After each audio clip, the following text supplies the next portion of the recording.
Salut, c'est Yann Pâtisse. Salut, c'est Blabla Food. Aujourd'hui, on se retrouve pour une recette vraiment typée Noël. Qu'est-ce que tu nous as prévu aujourd'hui? Aujourd'hui, ensemble, on va faire un pain d'épices qui sans porte-pièce, puis qui peut être utilisé pour faire une maison ou faire des petites boules qu'on accroche au sapin. On fait quelque chose à croquer de sympa. On a tenu à le faire à la main, pas utiliser le robot pour que ce soit vraiment accessible à tout le monde. Du coup, on va tout faire à la main. Exactement. Les bras, Ça va être un beau défi. Puis comme ça, c'est vrai que c'est vraiment accessible à tout le monde, il n'y a pas besoin d'être professionnel. Du coup, première étape. Alors, première étape, la farine. Ok. Donc, on va prendre un récipient assez gros pour pouvoir, parce que c'est là-dedans que tout va se passer le mélange. Ok. Donc Yann, ça va être à toi de jouer. Ok, donc Alors, la farine. Voilà, le beurre en coupé en petits morceaux. Hop, froid. Et là, tu vas les mélanger, tu vas, comme une pâte sablée en fait, tu vas écraser ces morceaux de beurre. Donc on va sabler le mélange en soi. Exactement, oui.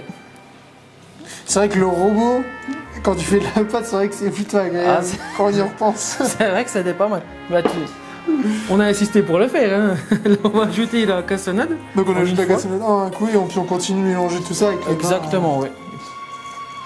Enfin, vous voyez, on a vraiment du sable quand même. C'est sableux.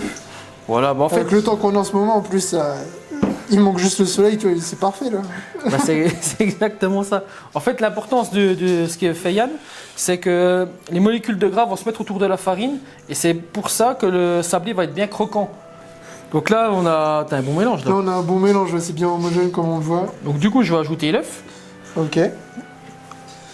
Hop.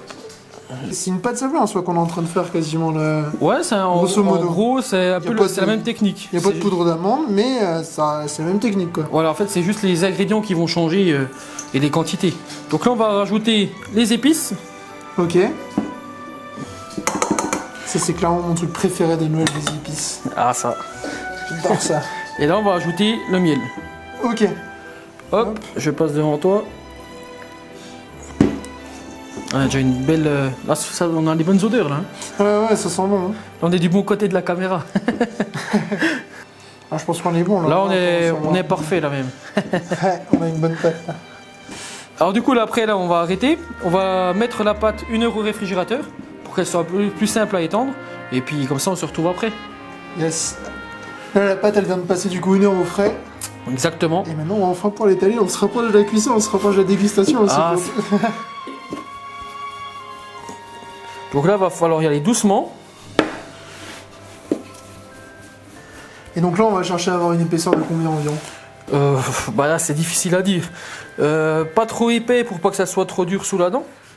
Par contre, pas trop fin non plus, parce que ça risque de se casser assez rapidement. On va dire 4-5 mm.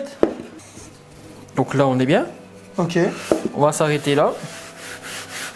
Nous, on va déjà détailler les petits ronds. Et ensuite, on va les pimper un petit peu. Hop. Et je vais déjà détailler mes cercles. Ou c'est là que vous pouvez sortir vos emporte-pièces en forme de jambonneau, de sapin, d'étoile. Vous voyez, pour l'épaisseur, c'est à peu près ça. Hop.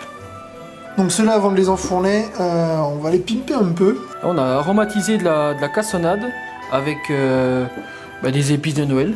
Ok. Donc on va le faire ensemble. Du coup, avec un petit peu d'eau ou de blanc d'œuf, là on a de l'eau, on va venir mettre une petite couche. Et après on le prend et on le retourne délicatement pour pas qu'il se déforme. Et on le repose en fait. C'est tout simple. Ok. Et il va être plus gourmand que l'autre. Après les autres, on pourrait très bien à froid, comme je vous ai expliqué, mettre de la glace royale. Des recettes, il y en a plein qu'on trouve sur la toile. Et après, on peut la colorer, puis faire plein de dessins. Voilà, du coup, on va les enfourner. Du coup, 12 minutes. Pareil, 12 minutes. 180 degrés. Du coup, là, on les débarrasse tout de suite. Pour pas continuer la cuisson. Et là, on a un beau pain d'épices. C'est moelleux à souhait. Ouais, là, il est un peu moelleux parce qu'il est chaud. Ok. Écoute, Yann, goûtons. Santé. Quand c'est bien chaud. Là, on sent déjà bien les épices. C'est super bon. Après, ils vont être encore plus présents quand ça sera froid. Alors, c'est vrai qu'on a un bon résultat.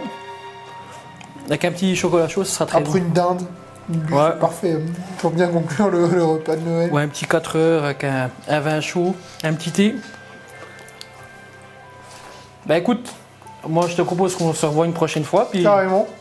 on va vous laisser, on va se faire un petit chocolat chaud puis on va déguster cela. À bientôt. À bientôt.